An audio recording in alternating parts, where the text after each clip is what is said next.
Boa noite. Cá estamos para mais uma noite, então, para continuarmos aqui na nossa aventura pelos eventos finais. E hoje temos, então, um tema um pouco estranho, ok? Não é todos os dias que se fala numa igreja sobre este tema. No entanto, eu considero que este é um dos temas mais importantes desta noite. Porque eu penso que muitas vezes nós até conhecemos as profecias, mas acho que muitas vezes nós não damos a importância correta do tempo em que nós vivemos. Eu penso que nós não conseguimos compreender corretamente a altura na história em que nós vivemos e quão perto nós estamos de eventos que estão profetizados há milhares de anos na palavra de Deus, ok? Eu quero vos dizer que a mensagem de hoje, pelo menos uma parte dela, poderá ser um bocadinho difícil de acompanhar, está bem?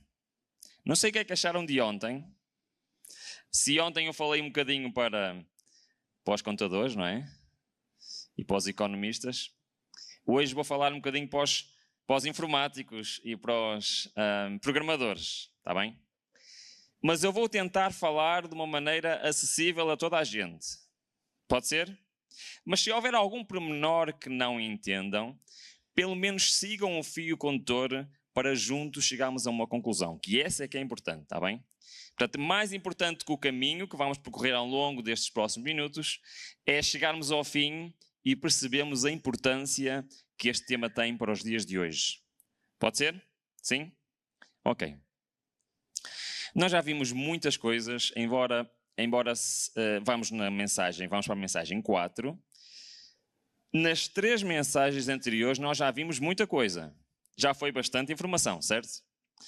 Nós já vimos, por exemplo, que a Bíblia nos apresenta um confronto no futuro entre aquilo que a Bíblia chama do selo de Deus vivo, o sábado, e uma marca que vem em oposição, através de leis, que é o domingo.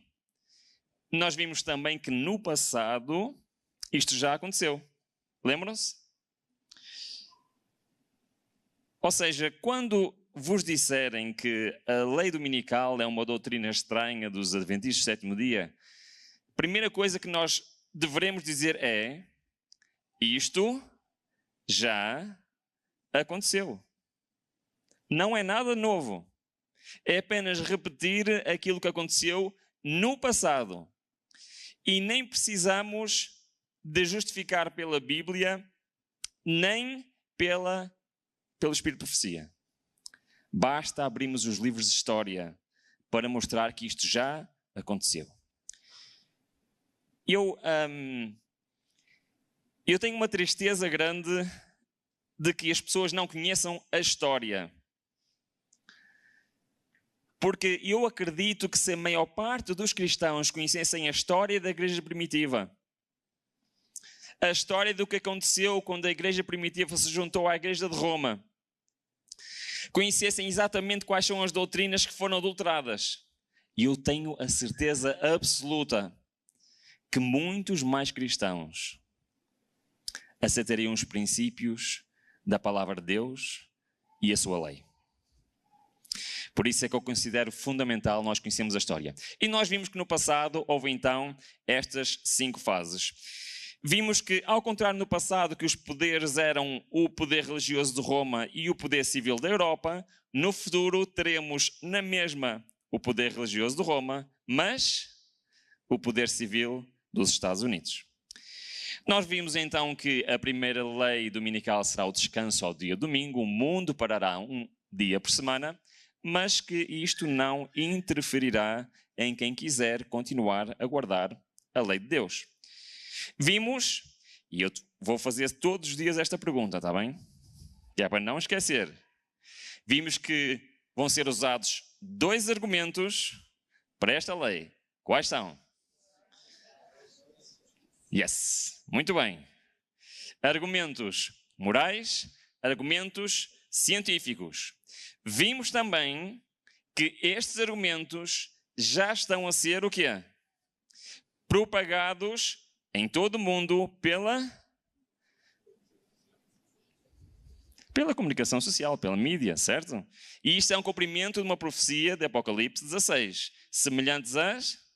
Muito bem, estiveram atentos. Vimos também que a Bíblia fala então numa união mundial, não só religiosa, mas também civil, e que o passo a seguir, a resposta à crise, é o quê? Uma lei que irá obrigar todos a trabalhar também ao dia de sábado.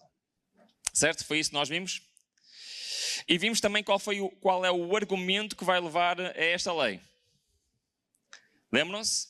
Argumento financeiro. Muito bem. Então nós estamos prontos para entrar naquela que é a terceira lei dominical.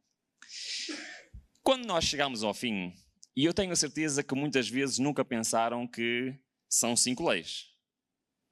Mas quando chegamos ao fim, todos vão dizer o seguinte: afinal, eu sabia que eram 5 leis.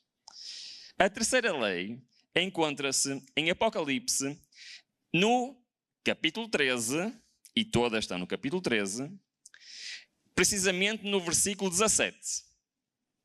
Mas vamos começar a ler um pouquinho antes, no versículo 16, está bem? O versículo 16, como se lembram, fala então da segunda lei dominical, mas reparem na sequência dos textos. Diz o seguinte: e faz que a todos, pequenos e grandes, ricos e pobres, livres e servos, portanto, versículo 16, Apocalipse 13, versículo 16, eu vou repetir: e faz que a todos, pequenos e grandes, ricos e pobres, livres e servos, lhe seja posto um sinal na mão direita ou nas suas testas, certo? Este sinal corresponde então a qual lei que nós já vimos? Segunda, certo? A primeira não é receber o sinal na mão direita nem na testa, pois não? A primeira não interfere no povo de Deus. A segunda é então receber esse sinal, certo? Foi o que nós vimos? Estão comigo, sim ou não? E qual é a consequência a seguir? Reparem. Qual é a consequência que vem logo a seguir? Versículo 17. Para que ninguém possa comprar ou vender, senão aquele que tiver o sinal, ou o nome da besta, ou o seu número. Então, logo a seguir à segunda lei dominical, qual é, quando não resultar, qual é a lei que vem a seguir? Então, é a lei de comprar ou vender. Nós já pensámos bem o que é que isto significa? Alguém não poder comprar ou vender. Reparem, terceira lei, está em Apocalipse 13, 17. Isto significa o quê? Controlo total sobre as pessoas, sim ou não? Nunca na história isto aconteceu. Nunca na história conseguiu haver um domínio mundial que possa impedir um grupo específico de pessoas em todo o mundo de poder comprar ou vender. Isto nunca aconteceu. Agora a pergunta que eu vos quero dizer: o que é que isto significa para um cristão que quer continuar a guardar a lei de Deus? Se ele não pode comprar nem vender, como é que ele pode viver? Então vamos lá. Eu hoje, à tarde, depois de ter preparado, estar a rever esta mensagem, eu saí lá do quarto do meu hotel, fui até à rua, caminhei um pouco e fui ao mercado e comprei lá umas frutinhas, ok? Isso é o que normalmente as pessoas fazem. Se eu não puder comprar nem vender, posso ir ao supermercado lá comprar alguma coisa? Não. Posso ter uma empresa que produz alguma coisa e vendo para ganhar dinheiro? Não. Posso ter corrente elétrica do provedor de eletricidade? Não. Posso ter água da Companhia das Águas? Não. Posso ter internet? Não. Posso ter um celular que funciona com chamadas? Não. Já pensámos nisto? Não poder comprar e vender não é só bens, é também serviços. Isto significa que estas pessoas vão ficar o quê? Totalmente isoladas da sociedade. Isto significa que elas vão ter que fazer o que os nossos antepassados faziam: sobreviver por elas próprias. Entendem qual foi o sinal da primeira lei dominical? Lembram-se qual foi? Que era a última oportunidade para quê? Para ir para locais onde possamos fazer o quê? Ter sustento próprio. Porque quando chegar a esta altura, será a única maneira que alguém que queira cumprir com a lei de Deus possa realmente sobreviver. Tempo virá em que de modo algum poderemos vender. Logo sairá o decreto, é uma nova lei, proibindo os homens de comprar ou vender a qualquer pessoa, senão os que têm o sinal da besta. Sabem que durante a maior parte da minha vida, eu ouvia pregadores falar sobre esta questão de não comprar e vender. Não é novo para vocês isto, pois não? No entanto, eu nunca fiquei convencido com esta profecia. Havia profecias, duas delas, uma vou falar mais à frente, talvez na sexta-feira, que nunca me convenceram. Esta era uma delas, nunca me convenci. Sabem porquê? Eu sou uma pessoa que precisa de entender as coisas, ok? Elas precisam fazer lógica para mim e isto nunca fez lógica para mim. E porquê que nunca fez lógica para mim? Porque se eu pego numa nota de, não sei quantos reais, 100 reais, há notas de 100 reais, ok? Pego numa nota de 100 reais, vou ao mercado, compro o que eu quero, chego à caixa, entrego a nota de 100 reais e vou embora, o governo sabe que eu comprei aquilo? Não. Porquê que não sabe? Porque o dinheiro é anónimo. Sabiam disso? O dinheiro é anónimo. Então eu tenho um problema. Se o dinheiro é anónimo, como é que a autoridade central vai saber aquilo que eu faço? Sabem, eu fui empresário durante 25 anos. E aqui há alguns anos atrás veio uma pessoa lá à empresa, queria comprar um computador. E o funcionário que atendeu o cliente insistiu tanto com ele, que ele veio ao meu escritório falar comigo. O funcionário disse: olha, está ali um cliente, e ele diz que é teu amigo, e diz que quer comprar um computador, mas ele não quer nota fiscal. Porque não quer pagar o imposto. E eu lá me levantei, lá vim ao balcão, não é? E ele lá estava a insistir que não queria nota fiscal porque não queria pagar os impostos. E eu disse a ele: tenha paciência, mas nós aqui só vendemos com nota fiscal. Então ele disse o seguinte: mas não se preocupe, porque eu pago em... O que é que acham que ele disse? Dinheiro. Porquê que ele disse aquilo? O que ele me estava a propor era algo legal ou ilegal? Ilegal, certo? E ele está-me a propor-me: não se preocupe, porque eu vou pagar em dinheiro. Porquê que ele teve essa afirmação? Porque ele estava-me a dizer assim: não te preocupes, que ninguém vai saber. Porquê? Porque o dinheiro é anónimo. Não se preocupem que eu não aceitei a proposta dele. No entanto, eu dou este exemplo porquê? Porque o dinheiro é anónimo. Então eu nunca fiquei convencido com esta profecia, porque eu sempre pensei assim: como é que o governo vai conseguir controlar aquilo que eu compro ou deixo de comprar? Tem lógica ou não tem? Mas é por isso que é muito importante nós estarmos atentos ao que se passa à nossa volta. E é por isso que nós vamos falar de Bitcoin nos eventos finais. Agora os irmãos podem perguntar, mas porquê é que o Ruben vai falar deste assunto? Eu vou só explicar muito rapidamente. Eu fiz teologia recentemente, mas a minha vida profissional sempre foi ligada às tecnologias de informação, à informática. Aliás, eu estudei engenharia informática e eu sou programador desde os 10 anos de idade. Ok?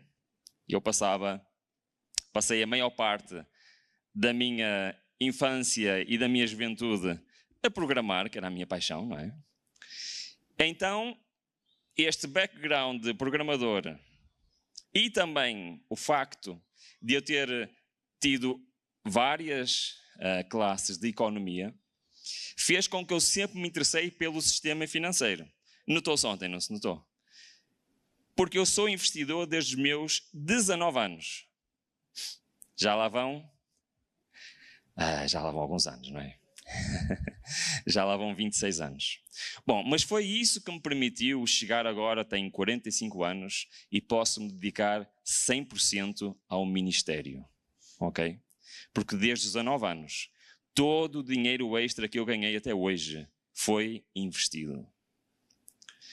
Então reparem, eu como programador e investidor, e também como alguém que gosta de economia, quando eu ouvi a tecnologia que está por trás do Bitcoin, eu fiquei estupefacto.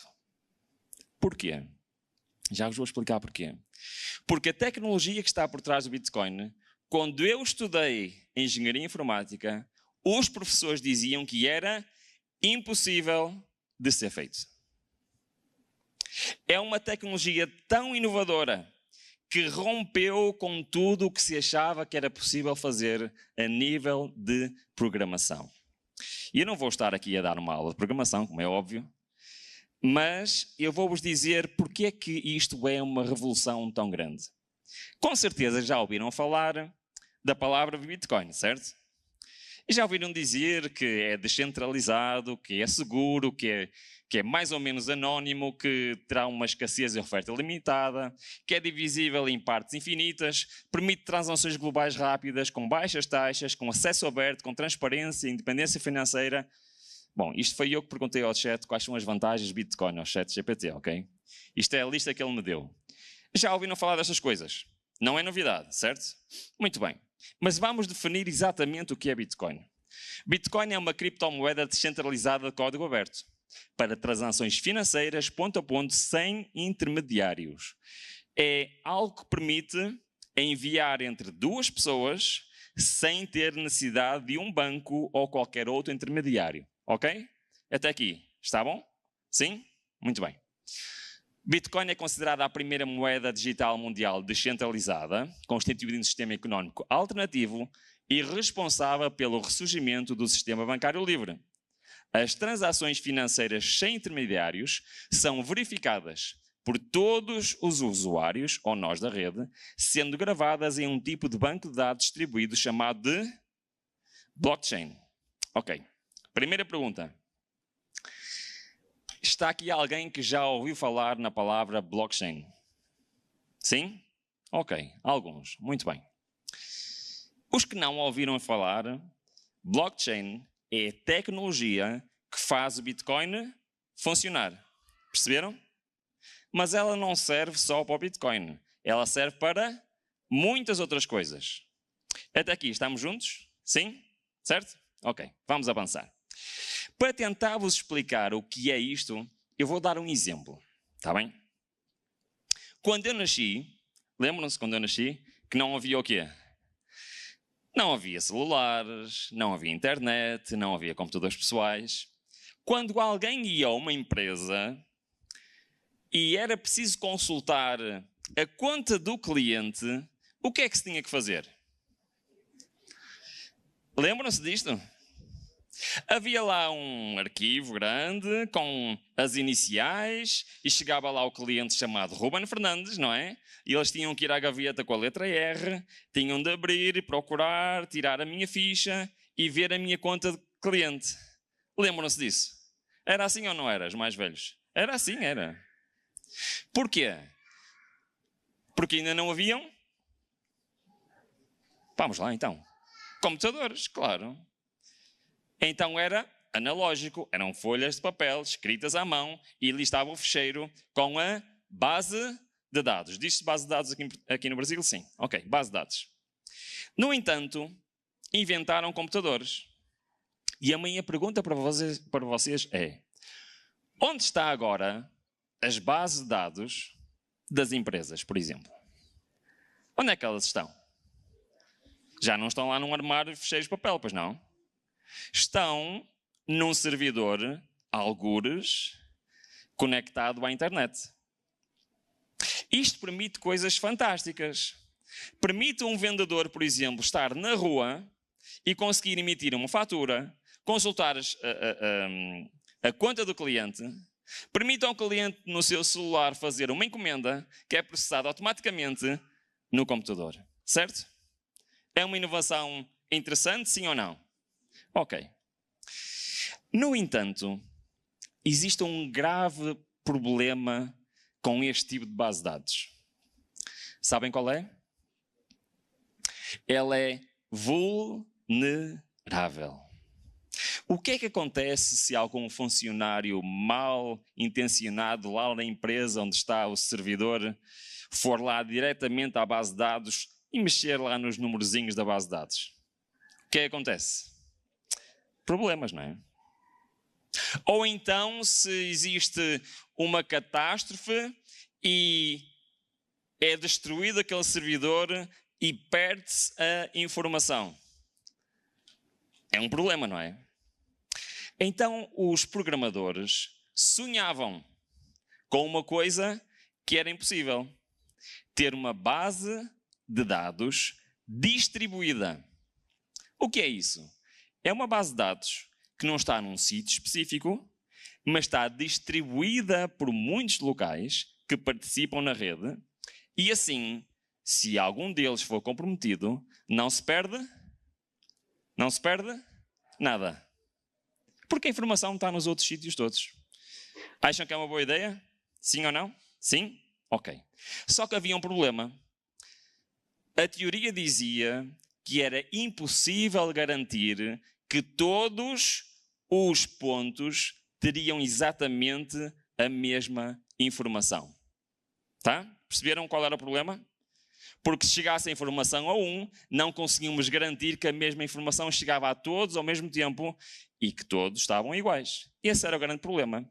Bom, alguém que ninguém sabe quem é, há cerca de 13, 14 anos atrás, resolveu esse problema ao criar uma tecnologia chamada de blockchain. A blockchain é literalmente isso. É um tipo de base de dados distribuída que guarda um registro de transações permanente e inviolável. Sabem o que é que isso quer dizer? Não pode ser adulterado. Não importa onde esteja, uma blockchain não pode ser mudada. Isto é bom ou não? Parece-vos uma boa ideia? Sim, é uma boa ideia. É muito mais seguro do que as bases de dados atuais, que guardam um registro de transações que permanece inviolável. Toda a vez que um bloco é concluído, um novo é gerado. Os blocos da blockchain, que são ligados uns aos outros por uma cadeia, onde cada bloco contém a referência para o bloco anterior. A blockchain é vista como a principal inovação tecnológica do Bitcoin, visto que é a prova de todas as transações na rede. Seu projeto original tem servido de inspiração para um surgimento de novas criptomoedas e de bancos de dados distribuídos. Ora, é neste momento aqui que nós paramos de falar do Bitcoin, está bem? Vamos pôr o Bitcoin agora de lado e vamos nos concentrar em quê? Na tecnologia por trás do Bitcoin, que se chama blockchain. Muito bem. Agora, eu quero vos dizer, para já, isto parece-vos, à primeira vista, uma boa ou uma má evolução? Boa. Eu também acho que sim. Isto permite termos dados seguros, isto permite termos dados invioláveis e permite termos confiança no sistema. Aliás, a primeira experiência de uma blockchain, que é o Bitcoin, está a funcionar, se eu não me engano, há 14 anos, sem uma única falha até hoje. Isto é a prova que é uma boa tecnologia, certo? Muito bem. As principais características da blockchain é que permite fazer algo descentralizado, ou seja, não dependente de uma entidade intermediária, é seguro, é transparente, permite verificar, é auditável, é eficiente, permite a redução dos custos, aumenta a confiança, a integridade e há uma melhoria na gestão de dados. Ora, eu queria vos dizer que, de facto, quando eu estudei o código da blockchain, eu fiquei com um programador maravilhado. É provavelmente uma invenção tão grande como a própria internet. No entanto, esta tecnologia permite muitas outras coisas. E há muitos projetos ao redor do mundo que podem usar esta tecnologia, porque tem uma característica única, é que tem o potencial para a inovação. Pode-se programar em cima da blockchain aquilo que se quiser. Agora, a pergunta surge, o que é que eu tenho a ver com isto, não é? Porque é que estamos aqui, numa igreja, a falar deste assunto? Eu quero vos dizer que, ao redor do mundo inteiro, os governos olharam para esta tecnologia e perceberam que têm muito a ganhar com esta tecnologia. Esta natureza descentralizada e programável de blockchain há possibilidades de novas aplicações, de contratos inteligentes e aplicativos descentralizados. Então eles tiveram uma ideia, e a ideia chama-se CBDC. E eu prometo que é a última coisa complicada que eu vou falar hoje, está bem? Ainda estamos juntos aqui, sim ou não? Sim? Alguma dúvida até aqui?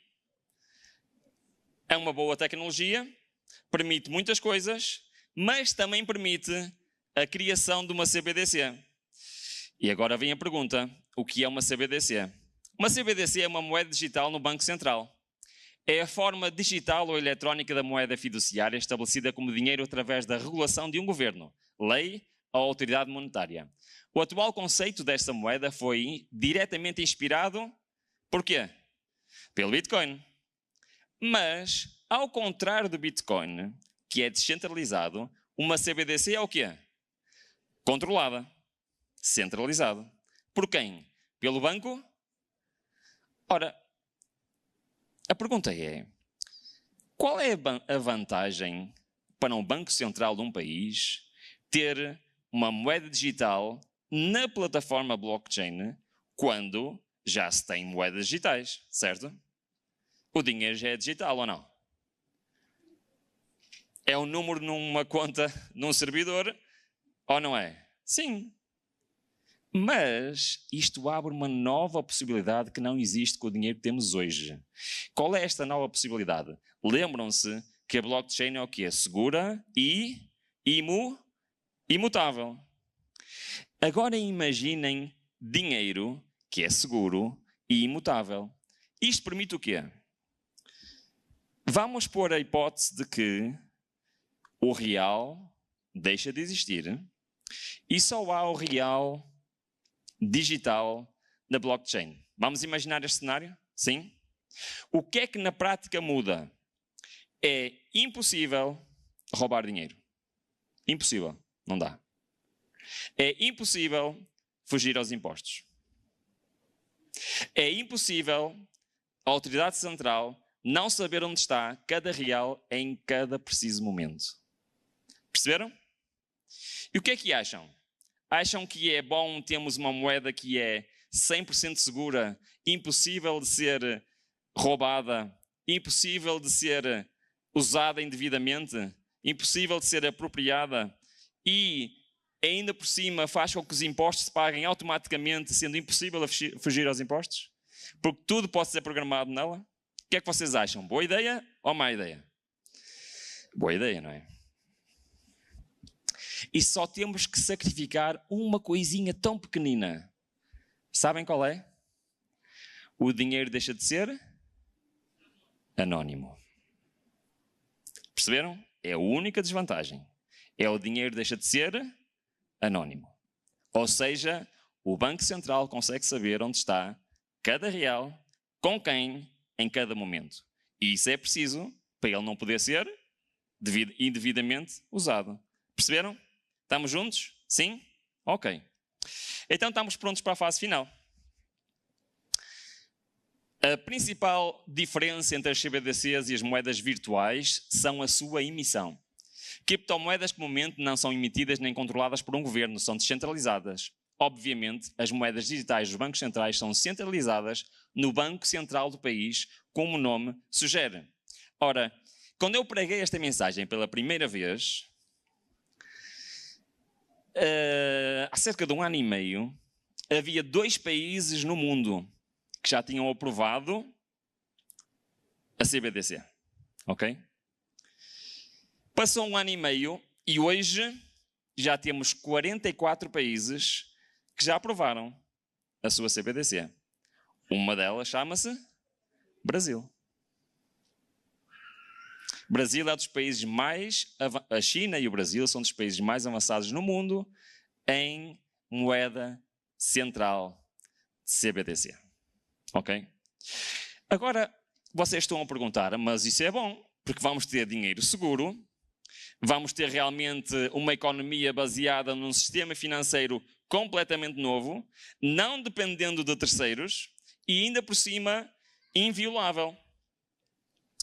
É verdade que a Europa toda já aprovou o euro digital, baseado na tecnologia CBDC. Não só já está há muito tempo no site da Comissão Europeia, mas também o Banco Central Europeu já tem tudo aprovado e tudo pronto para entrar em circulação. E aqui chama-se de Drex, ok? Este é o Banco Central do Brasil e lá está, é o real, a moeda brasileira oficial em formato digital. Tem o mesmo valor, a mesma aceitação do real tradicional, regulado pelo Banco Central e emitido somente na sua plataforma. Ora, eu uma vez estava a ver uma entrevista, isto são assuntos que me interessam, como já devem ter reparado, e cruzei-me com um senhor chamado Richard Werner. Ele é professor da Universidade de Winchester, lá no, penso que no Reino Unido, e ele é um autor em livros sobre dinheiro, finanças, muito conceituado, ok? E eu, ter uma pessoa destas a falar sobre este assunto, acho que é interessante ouvir o que ele tem para dizer, certo? E reparem o que é que ele disse numa entrevista à revista Fortune. Ele disse assim: a concentração adicional de poder nas mãos dos bancos centrais não é o único perigo representado pelas CBDCs. Sua maior atração para os planejadores centrais é que elas permitem a quê?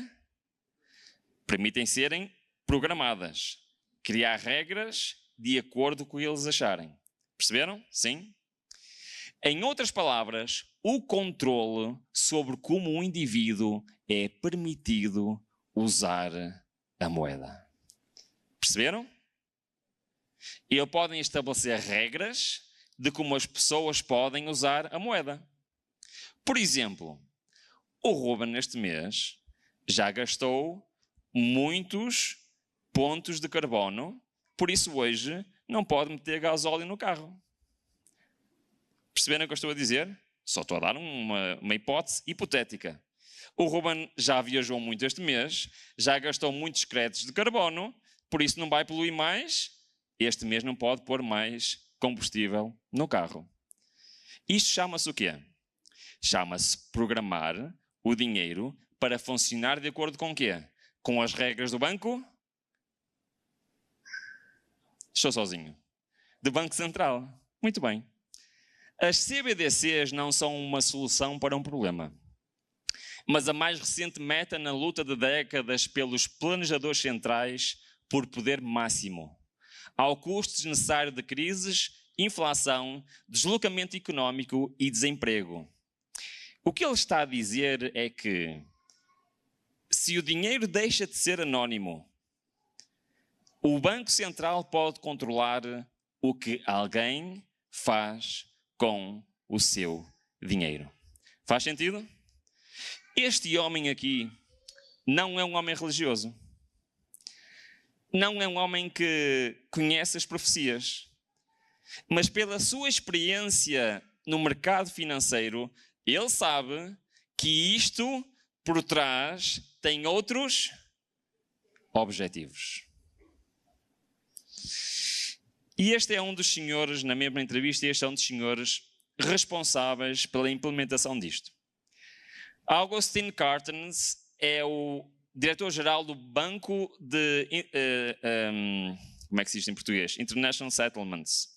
Bom, é o banco que está acima dos bancos centrais, que cria as regras de funcionamento para os bancos centrais e que faz os assentos de contas entre os bancos centrais, está bem? Ou seja, é alguém de muito importante no sistema financeiro. E reparem bem o que ele diz. Esta é a última citação de hoje. Uma diferença fundamental com a CBDC é que o Banco Central terá o quê? Atenção que este homem não está a denunciar nada. E ele é um dos apoiantes desta medida. E ele só está a dizer aquilo que vai acontecer. Terá controle absoluto sobre as regras e regulamentos que determinarão o uso desta obrigação financeira do Banco Central. Além disso, temos a tecnologia. Para quê? Impor isso. Perceberam porque é que estamos a falar deste assunto hoje? Nós demos esta volta toda grande a falar sobre estes assuntos todos. Perceberam porquê? Porque há uma profecia na Bíblia que diz que em determinada altura no futuro as pessoas serão impedidas de quê? Comprar e vender. E lembram-se que eu sempre tive um problema com esta profecia. Profecia que se encontra em Apocalipse 13, 17. Para que ninguém possa comprar ou vender, senão aquele que tiver o sinal. Eu sempre tive um problema com esta profecia. Porque eu sempre perguntei-me como é que o governo pode controlar aquilo que eu faço com o meu dinheiro. Se o dinheiro é anónimo.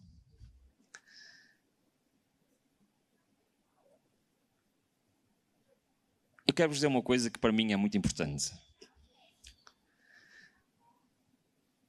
Estão a ver um padrão comum nas várias noites que temos estado aqui?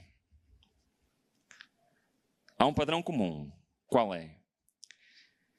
Tudo aquilo que é necessário para que estas profecias se cumpram já está a acontecer. Concordam comigo? Os argumentos para a primeira lei dominical, quais são? São argumentos de ordem científica, do ambiente e argumentos de ordem moral. Isto é uma realidade dos nossos dias, sim ou não? Sim. Os argumentos para a implementação de uma lei que obriga as pessoas a trabalhar ao sábado são argumentos financeiros. Vemos as finanças do mundo nessa direção, sim ou não? Sim. A tecnologia, como dizia lá o diretor do banco, que permite o controlo do que cada um faz com o seu dinheiro, já existe. Há 15 anos atrás, não existia a tecnologia para esta profecia se cumprir. E o objetivo da mensagem de hoje é só esta. E eu quero abrir aqui um parênteses, está bem? Nós não sabemos o futuro a 100%. Pode até ainda inventarem uma outra tecnologia para fazer isto, está bem? Eu não estou a dizer que é exatamente esta tecnologia que vai ser usada. O que eu estou a dizer é, esta profecia já se pode cumprir. E isto é algo que só se pode dizer agora. Não se podia dizer há 20 anos atrás. Não se podia dizer há 50 anos atrás. E agora eu quero-vos fazer uma pergunta. E esta pergunta é muito séria. O que é que vocês acham? Está tudo pronto para os eventos finais? Sim ou não? Sim. Tudo está pronto. A tecnologia está pronta. Os argumentos estão em prática. E isto quer dizer, irmãos, que nós estamos a viver numa altura única na história da humanidade. Nós estamos a viver uma altura única na história da profecia. Nós temos estado a estudar Apocalipse capítulo 13, mas sabem que há muitos anos que homens e mulheres estudam este livro. Que homens e mulheres acreditam que Cristo está para voltar. Mas o que eles não sabiam, e nós hoje sabemos, é que tudo está pronto para a vinda do Senhor e para o cumprimento das suas profecias. Mas eu quero fazer uma pergunta muito séria. E esta é muito séria. Será que nós estamos a perceber-nos do que se passa à nossa volta? É muito séria esta pergunta, irmãos. Será que eu, que já ouvi tantas vezes falar das profecias, se calhar já li tantas vezes o capítulo 13 de Apocalipse, será que eu que me sento nestes bancos há tantos anos, será que eu estou a reparar naquilo que se passa à minha volta, no que se passa na sociedade lá fora, no que se passa nas notícias, no que se passa na tecnologia? E que tudo isto está relacionado com aquilo que a palavra do Senhor diz que vai acontecer? Ou será que eu estou a dormir e a viver como se nada se passasse? E a viver como se estes eventos ainda fossem acontecer em gerações muito futuras? Eu quero te dizer que o mundo que eu nasci era muito diferente do mundo de hoje. E eu não imagino mais 40 anos em cima deste mundo. Estão a perceber o que eu estou a dizer, não estão? Para mais olhando para o mundo à volta e vendo que tudo se está a encaminhar para uma nova ordem mundial, para um novo sistema financeiro, para uma nova ideia de como controlar os seres humanos neste mundo. A pergunta é, estou eu a perceber-me do que está a acontecer? Estou eu-me a preparar para o que vai acontecer? O Senhor diz-nos isto hoje, para que eu possa ter a noção de que é a altura de eu tomar a minha decisão. É a altura de eu olhar para a palavra de Deus, não como algo que eu acredito apenas intelectualmente, mas como algo que move a minha vida, que faz parte do meu ser. E eu tenho que ter a noção que a única solução para um cristão é entregar a sua vida completamente ao Senhor. Porque um cristão sozinho não tem hipótese nenhuma. A única solução para um cristão é: Senhor, a minha vida é tua. Decide tu qual é o meu futuro. Decide tu o que eu devo fazer. Decide tu onde eu devo andar. Porque eu sei que para ti, passado, presente e o futuro são a mesma coisa. E por isso é em ti que eu devo confiar. Amém? Que possamos confiar no Senhor. Amanhã nós vamos abordar um tema que é muito importante, que é o que é que vai acontecer ao povo de Deus durante estes eventos. Nós vamos falar de um tema que com certeza já ouviram falar muitas vezes. E É muito pequenino. Chama-se sacudidura. É o cumprimento final de uma antiga profecia lá no Velho Testamento. Amós 9, versículo 9. Vamos estudar este versículo e vamos ver o que é que vai acontecer ao povo de Deus e mais. Qual a dúvida que vai haver no povo de Deus que vai rasgar a meio o povo de Deus? Não percam a mensagem da manhã.